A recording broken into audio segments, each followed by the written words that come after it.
Welcome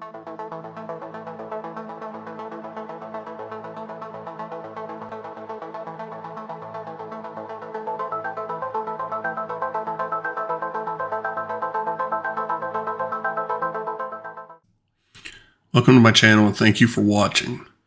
As part of my ongoing series of Will You Survive a Nuclear Attack based on which state you live in, today we're looking at California. This is going to be going over the most probable target locations in the event of an all-out nuclear strike by Russia against the United States. This is a 1,200 warhead strike. That's 1,200 warheads across all targeting locations. It's going to be a mix of counter force and counter value. And if you're unfamiliar with those terms, counter force is targeting military locations, the ability for the enemy to wage war against you. Counter value is targeting industrial can kind of fall depending on the category, but it's targeting strategic locations, cities, universities, destroying the ability for the other side to sustain itself long term. So let's take a look at some of the most probable locations. We'll run the strike scenarios. In the scenarios, these are all going to be 100 megaton warheads. It's a mix of air burst at 300 meters and also surface burst. Let's take a look. Just kind of starting in the south of the state. This San Diego and greater San Diego area has a lot of targeting locations. So we have Raytheon down there by Chula Vista. We have numerous naval bases there, including the Coronado. We have the Navy SEALs with the BUDS training, and also the West Coast SEALs station there. You have North Island Naval Air Station. You have Naval Base San Diego. We're also targeting San Francisco's main airport.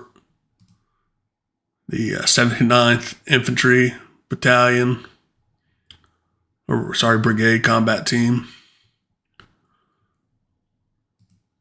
Miramar as we travel a little bit north. And where else do we have? General Atomics right here. So we're going to come along this way here. We're going to be looking at Camp Pendleton.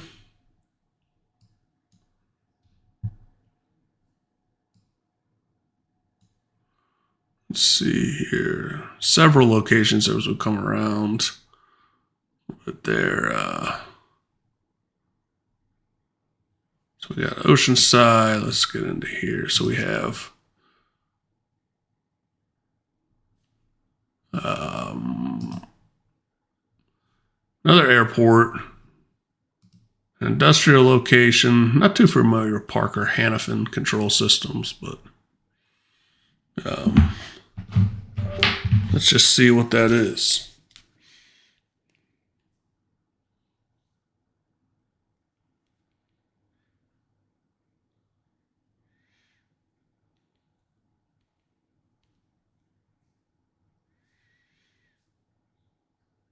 It's an aircraft supply. Coming around, we have Long Beach. This is one of the main West Coast ports. We have Los Alamitos, Boeing, Huntington Beach, Seal Beach Naval Station. So a little bit here. Kind of more stuff just targeted around Alamitos. Sorry. I did not target Disneyland. We gave Disneyland a break. So into the Los Angeles area, a little closer, we got El Segundo, we got Northrop Grumman. We got LAX, Santa Monica, we got the Rand Corporation. Inglewood, we have the 160th Infantry Regiment. We have University of Southern California. We have just the city of Los Angeles, just a generalized target in one of its most densely populated areas. We have BNSF rail yard targeted. Jet Propulsion Laboratory in Flint Ridge. 118th Cavalry Regiment. And once you get kind of out there, we have the Ontario Airport, which is a sobering thought. My wife just flew into there a couple months ago to visit her in-laws as we were getting ready to, right before moving. Not her in-laws, I'm sorry, my in-laws. Burbank's, that airport outside of Burbank. Come around here to the side, we have Point Magoo Power Station targeted. Big one's going to be Vandenberg Air Base. Yeah, Space Force. We also have some of our ground-based mid-course interceptors.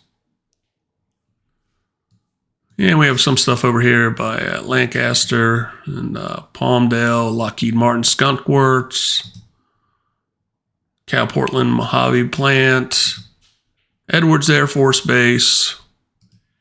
You go out a little east of there. I think there's some stuff we have like in Victorville. What is that?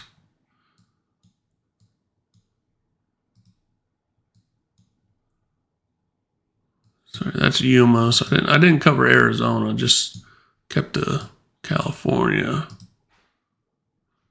We have 29 Palms. It's not Victorville, but we do have 29 Palms.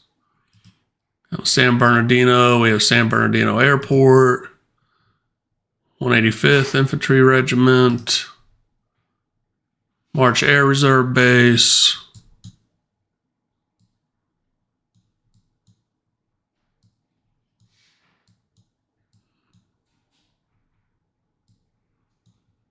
Just trying to touch some high level too. I'm not going to go over every single target location. I did a video about that in Georgia. You can see me actually placing all the targets. I didn't want everyone to have to sit through placing every one of them while I located them, so I just kind of did these and coming back to it. If anyone's interested, leave me a comment and I can do like a work in progress video. Naval Air Station, Lemoore, Fresno Yosemite International Airport. We got the Defense Language Institute Foreign Language Center in Monterey, California. God, I'm butchering like half these city names. My wife from California should be making fun of me, but hey, you gotta do what you gotta do. A lot of targets around this San Jose, San Francisco, this Bay Area, Oakland. Through some of them. Stanford University, Moffett Field, 63rd Division, Apple headquarters, Intel location. We got San Jose Airport. We got Cisco building, Federal Reserve Bank of San Francisco, City of Oakland, Coast Guard Base, Alameda, Lawrence Berkeley National Laboratory, 143rd Field Artillery Regiment. Got some Lawrence Livermore National Laboratory, Tracy Defense Distribution Depot, 126 Aviation Regiment. What else do we have here? I think I covered that. Travis Air Force Base, the Geysers, NSA Salt Creek Station, got Sacramento, California State Capitol Museum, Sacramento Mather Airport, U.S. Coast Guard Air Station Sacramento, Salt Creek, well, I already covered that one. You can go up into Eureka with the U.S. Coast Guard Station, Humboldt Bay. And past that point, we're up into Oregon. So kind of take it a high level. That's what it's going to look like. I have these subs stationed out here.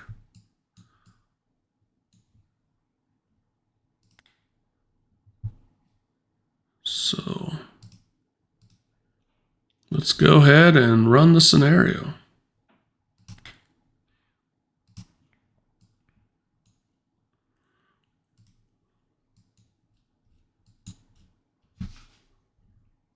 Don't mind me while I'm waiting this to fire up and I have a little taste of this beer.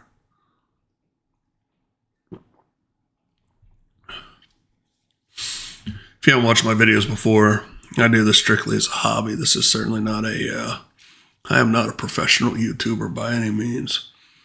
I practice some basic video editing. I've always wanted to get a little more advanced, and I have done a couple videos where my video edits have done a little bit more. This is taking forever because I got it in 1:1 time, so apologies for that. Let me speed it up to 10 times speed.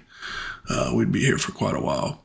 So, done some videos with a little bit more editing. I don't have a lot of time right now, just with my regular work. We're entering a new phase, into phase 3, and got a lot of activity going around that. So, my professional life, I build fiber internet. I'd like to think I'm actually very, very good building fiber internet.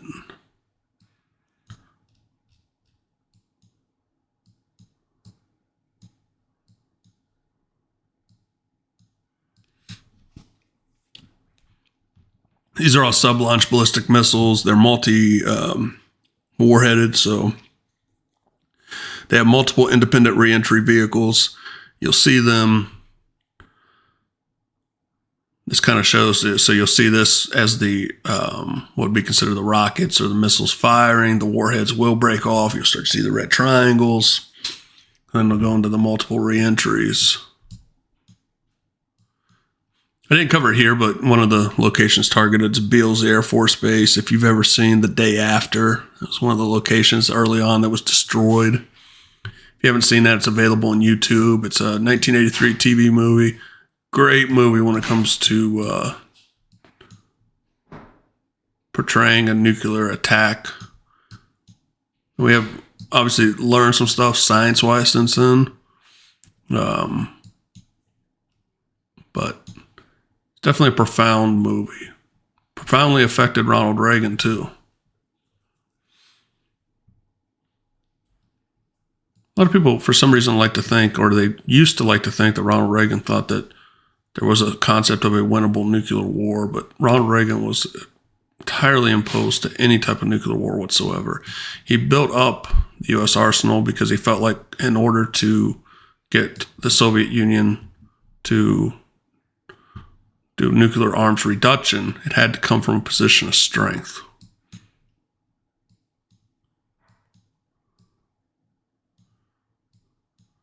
So we see these things coming in. Now, of course, there'll never be a situation. We're just looking at California. We have some interceptors firing. Of course, like I said, there was some ground-based mid-course interceptors based in California. The rest are based in Alaska. Very few of those would be intercepted, though. Alrighty. Let's run our casualty calculation. So I was saying, this would be part of a larger strike. We're just trying to zero in and focus, okay, in California, depending on where you lived, what would be your odds of survival? So overall, casualties are in the 6 million range. And again, that would be just in California, in those areas where fallout would travel into another state. 1.9% of the United States population. We'd have an additional 1 million cancer fatalities, 213,000 square kilometers evacuated.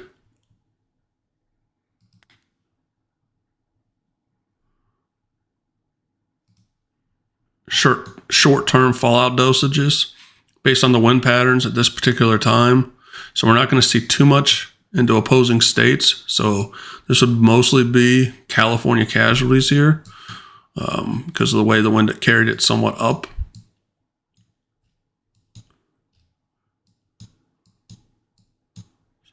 see. This is short term. Let's look at long term. So we see a little bit more. So I don't think it requires a rocket science to say your best bet of surviving a nuclear strike in California would be in Northern California. There's less probable targeting locations in Northern California. Now you do have fallout carrying you north here, so it would still leave areas vulnerable. In this area, San Francisco, north of San Francisco, Vallejo, Sacramento and stuff. But now there was a strike in Eureka, did not produce fallout based on the way it was targeted. So depending on whether it's air burst, ground burst, different factors, depends on the spread of fallout. And it's also possible, let me look here to see, that the warhead didn't detonate. And this is built into the nuclear war simulator, so there's going to be a certain amount of failures across all systems. We've had ICBM test launch failures. So there's always a possibility of failures, and I can say like the Sarmat missiles, which is one of the most recent Russian ICBMs, 5 out of the last 6 tests have been failures, disastrously so in the last one.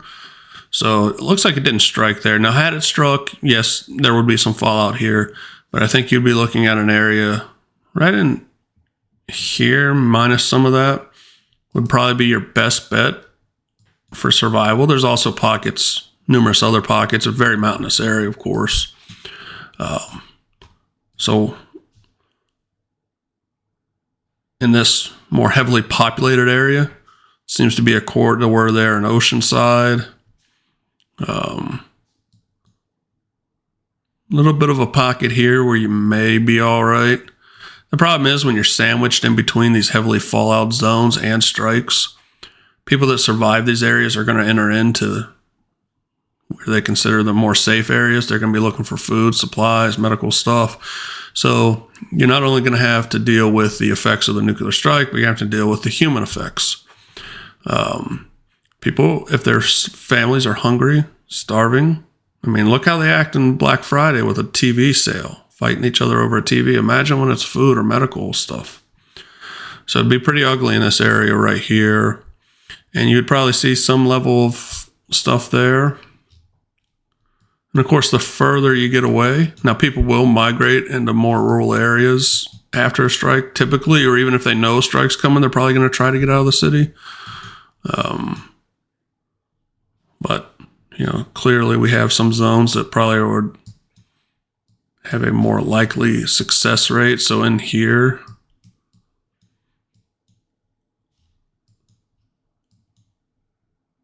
Stockton, and again, it's not to say Stockton won't get struck. We're looking at the most probable locations. There's nothing to say in let's say all-out strike that they're going to use 1,200 warheads. It's just a rough estimate based on the deployed number of warheads, retaining some in reserve, targeting other countries. None of this stuff happens in a vacuum. It's not going to just be Russia and the United States. So it's a best guess estimate, but that kind of should give you kind of a high-level overview. Look at that. Favorite place in the world, Bakersfield's all right. Man, I tell you, that was my biggest concern coming into this scenario. I wanted to make sure Bakersfield was okay. So as long as we still got Bakersfield, this country's going to survive. That's all we need, quite frankly. So my people out in Bakersfield, we made it. Other than that, if you haven't seen, check out my more recent videos. I just did one about can the United States protect itself against a nuclear war based on its ballistic missile systems. I have a video that's going to explore the specific ballistic systems like the ground-based mid-course interceptors. Going to be the next one. It's probably going to be a little more quote-unquote video editing. And I'm still working on Able Archer 1983 going hot, and also what if the Korean War went hot. For an idea of what that could look like, check out, and I'll put a link in the description, what if the Cuban Missile Crisis went hot. So that's a video I put out a few months back. So appreciate everybody, and enjoy. Have a great day.